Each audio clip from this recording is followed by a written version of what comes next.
Hi, I'm Donna Ray. And I'm Al Wadley. Welcome to our podcast, Feldenkrais for Life. In each episode, we will discuss ideas and experiences pertaining to the Feldenkrais Method. You're going to learn skills that will move pain to comfort, anxiety to ease, and we'll explore learning and how to spark creativity.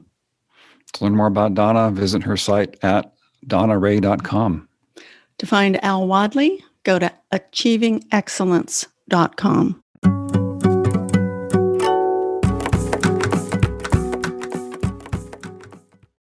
Hi, Al. Hey, Donna. How you doing today? I'm great, actually. I feel really good, and I'm excited to talk about this subject matter. You know, one of the fundamental principles of the Feldenkrais Method, and it's more than a principle, it's a fact. It's a scientific fact that the brain cannot think without motor function. Yeah. So what does that mean? Well, let's start with what Dr. Feldenkrais wrote about that. He said, my fundamental contention is that the unity of mind and body is an objective reality, that these entities are not related to each other in one fashion or another, but are inseparable. They're an inseparable whole. To put this more clearly, I contend that a brain could not think without motor functions. You know, the thing that comes to my mind immediately is how people debate mind-body unity, as if there is a debate. And Feldenkrais is saying, this is a scientific fact. We don't have to talk about the mind and the body. We really ought to see that the fact of the matter is that they're inseparable. And if we could grasp that fully, I'm wondering how that would change our behavior. What are your thoughts about that, Al? Well, I agree with Feldenkrais that they are two parts of a whole, and they are inseparable, and they function together. And a lot of what we do in the Feldenkrais method is becoming aware of that relationship between the mind, the body.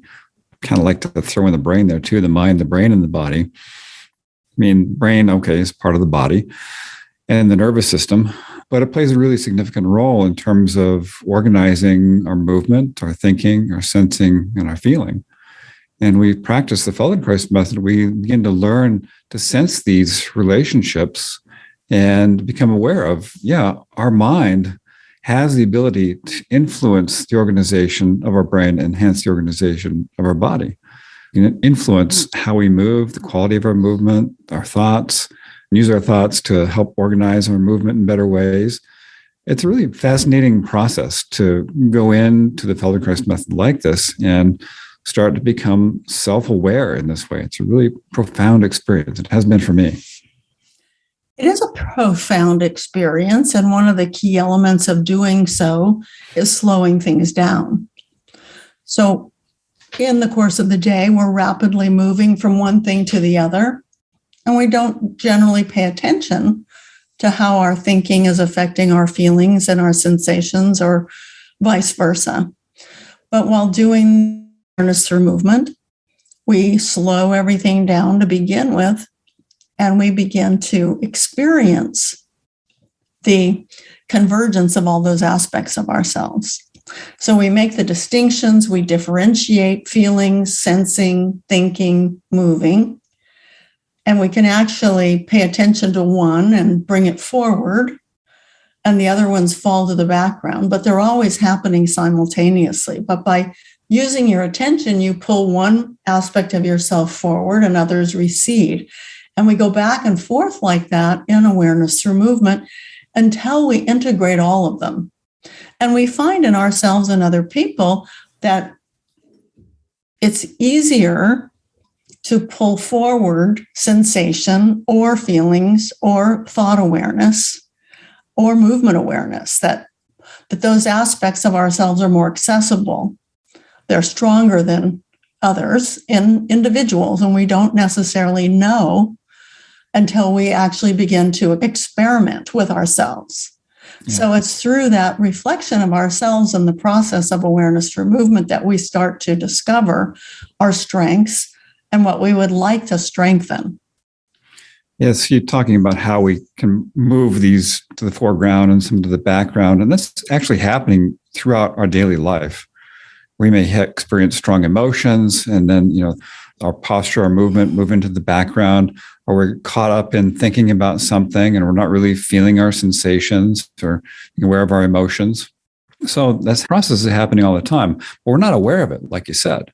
In awareness through movement, we do become aware of that process. We start to become aware, these things are present all the time. They're shifting all the time. We can have the intention to begin to interact with them.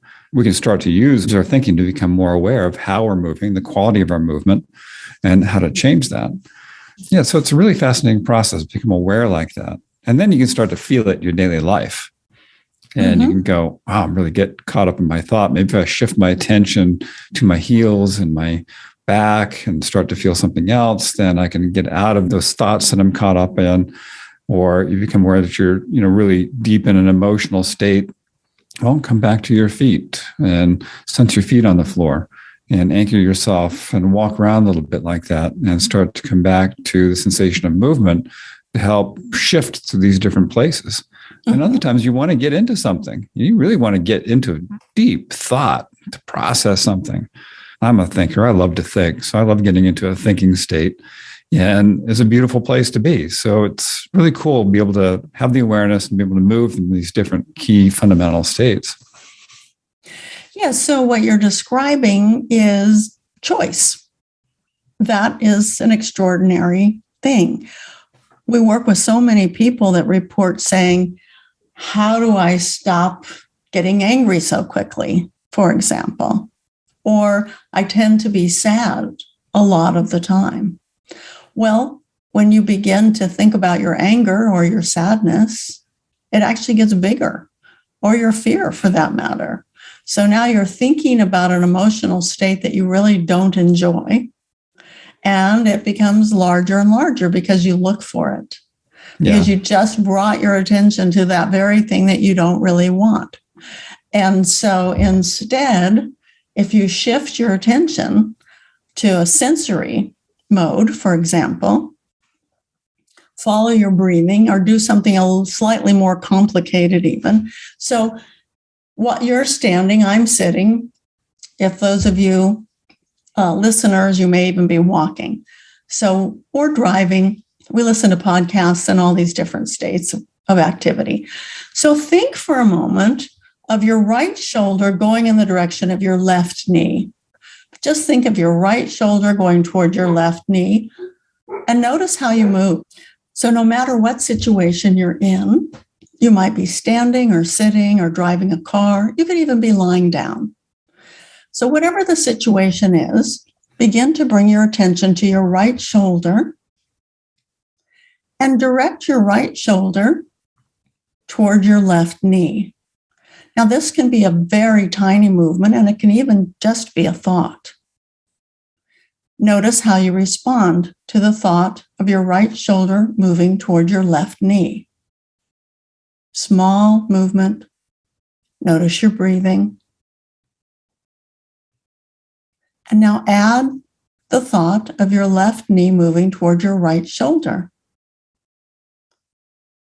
And notice when you think, left knee, right shoulder moving toward each other and then away, something begins to happen in your movements.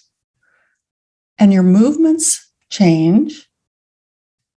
And all of a sudden, your thoughts become quieter. It's very difficult to think about anything else. Left knee, right shoulder moving toward each other, and then they move apart. And notice your breathing. And sense, do you breathe in or do you breathe out when your left knee and your right shoulder move toward each other?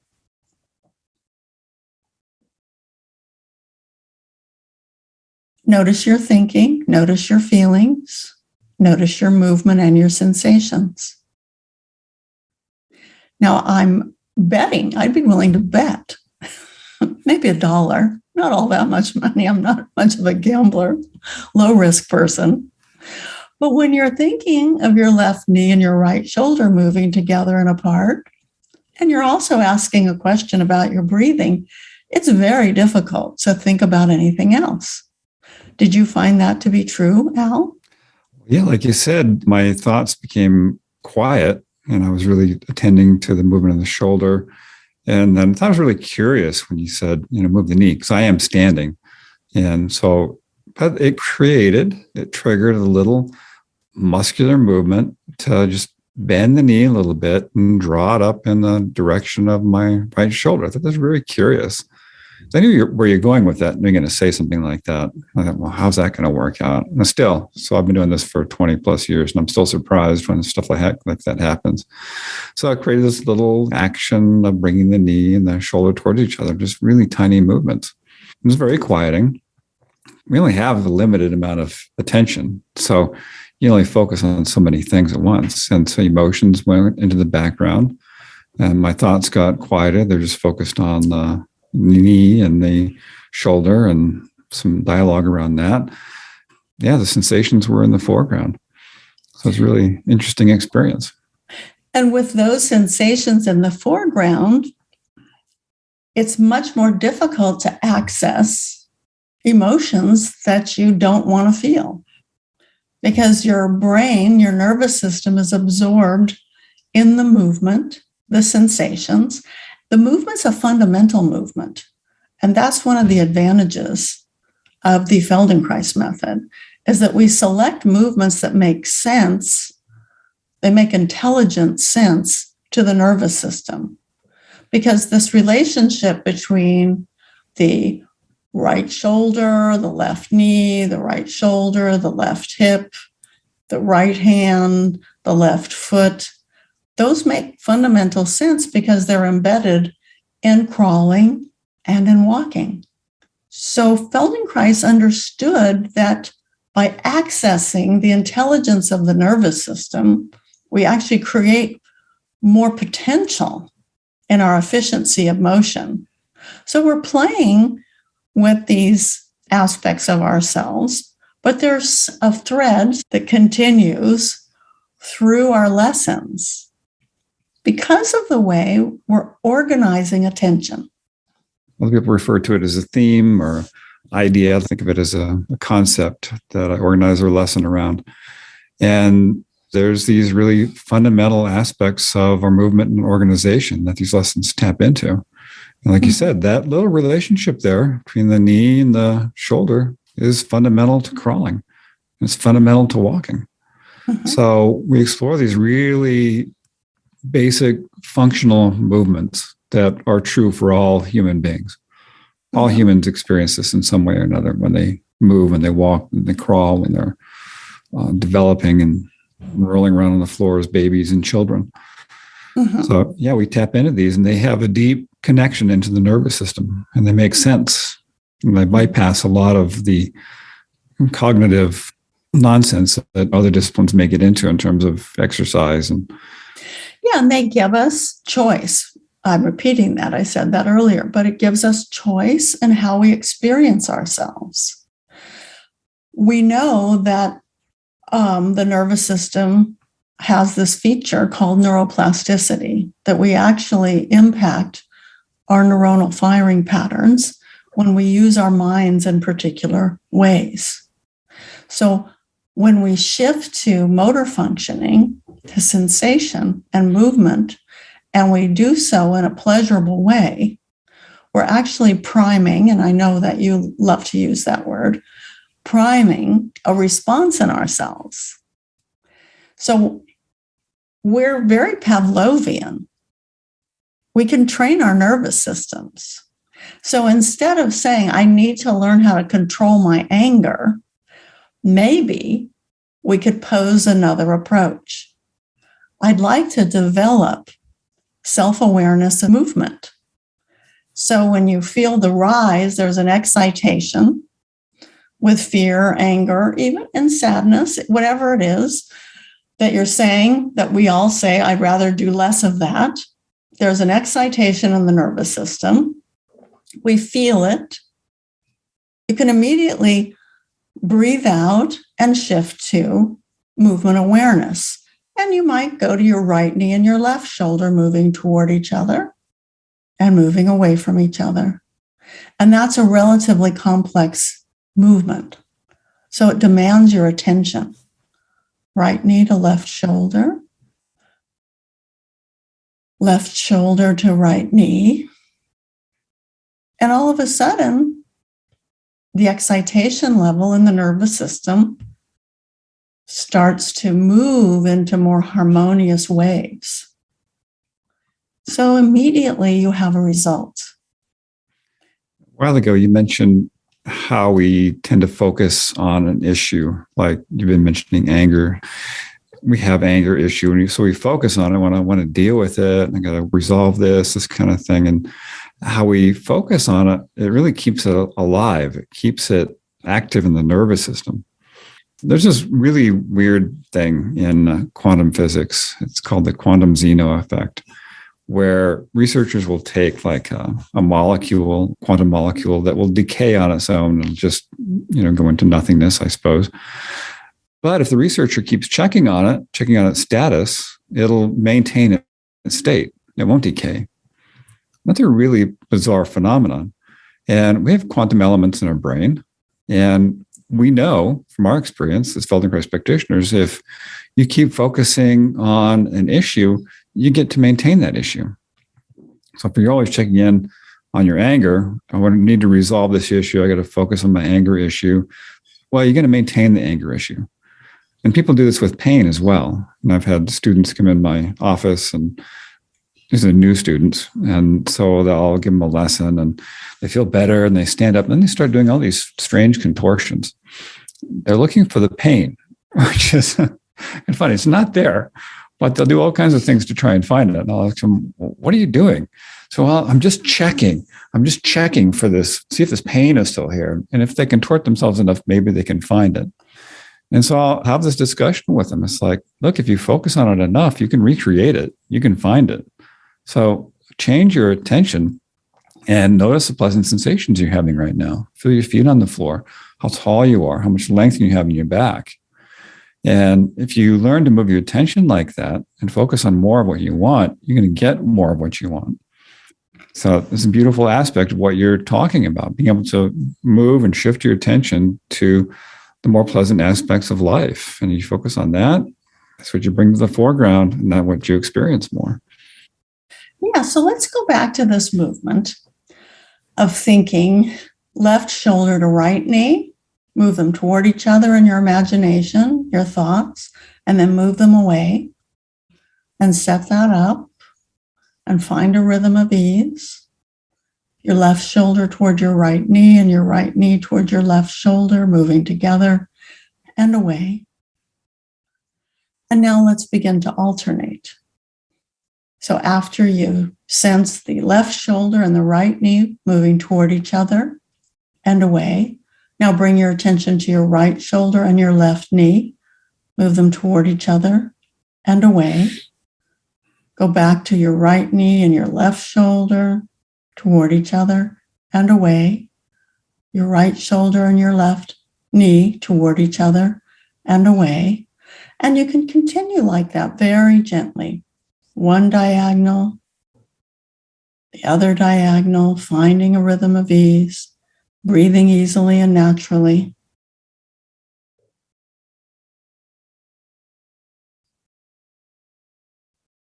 And feel how your whole self is in the rhythm,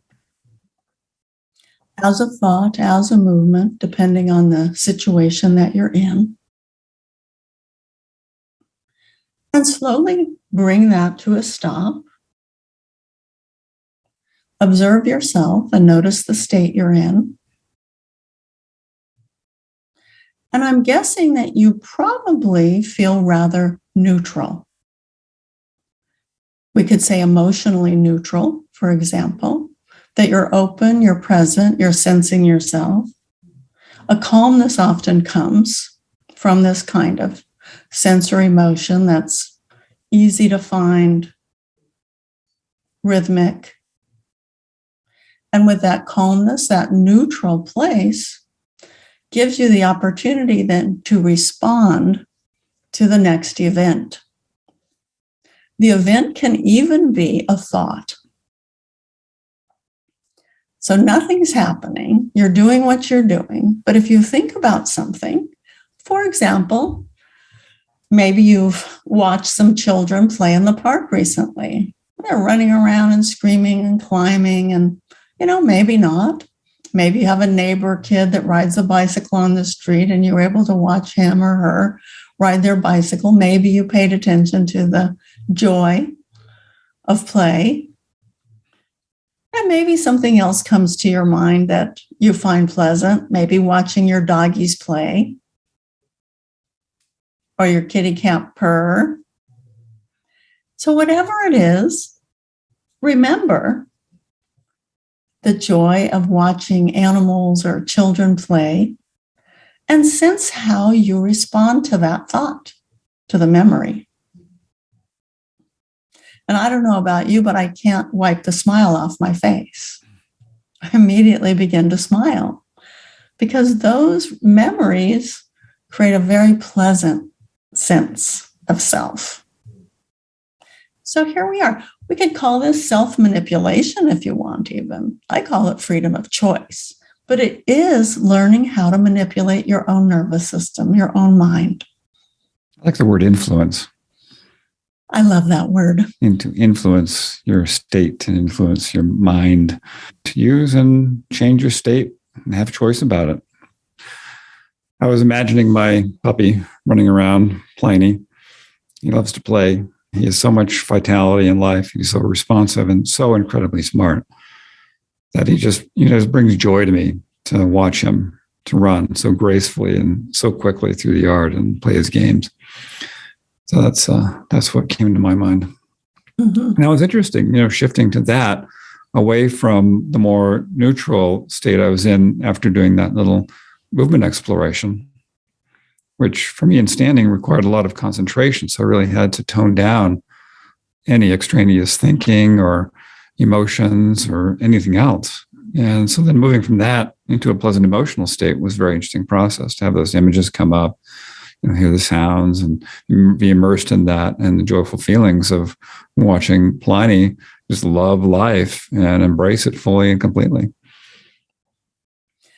Yeah, so this fundamental contention that Feldenkrais has that we accept and live by is that the unity of mind and body is an objective reality. It's science-based. This is the truth. So how do we work with ourselves having that knowledge? And we do that always while we practice the Feldenkrais method, as I said, in awareness through movement and with functional integration when we put our hands on another person and move them, paying their attention to what's going on in the movement in between us and bringing forth pleasant responses. It's remarkable. It's really remarkable. There's so much more to be studied in this field of neuroscience with movement and functionality. It has not been well studied.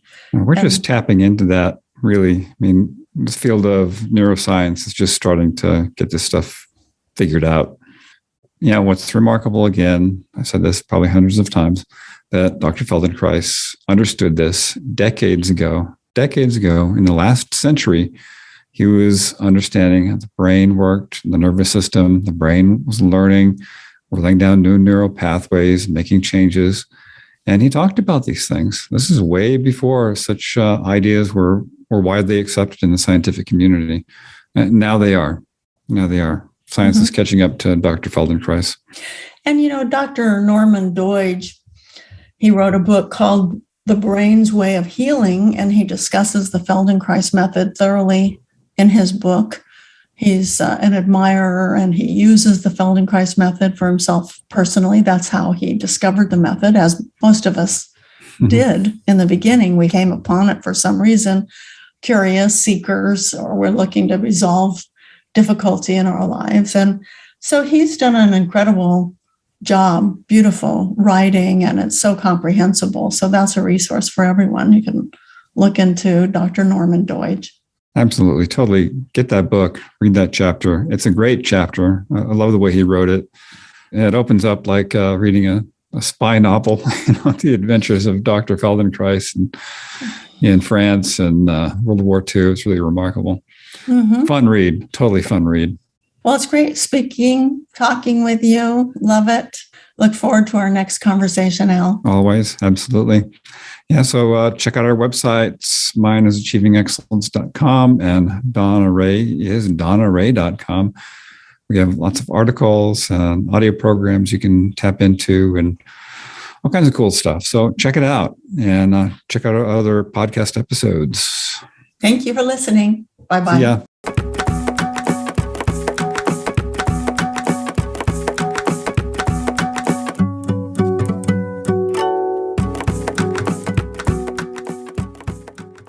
Hi, I'm Donna Ray. And I'm Al Wadley. Welcome to our podcast, Feldenkrais for Life.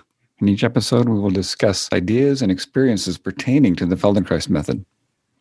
You're going to learn skills that will move pain to comfort, anxiety to ease, and we'll explore learning and how to spark creativity. To learn more about Donna, visit her site at donnaray.com. To find Al Wadley, go to achievingexcellence.com.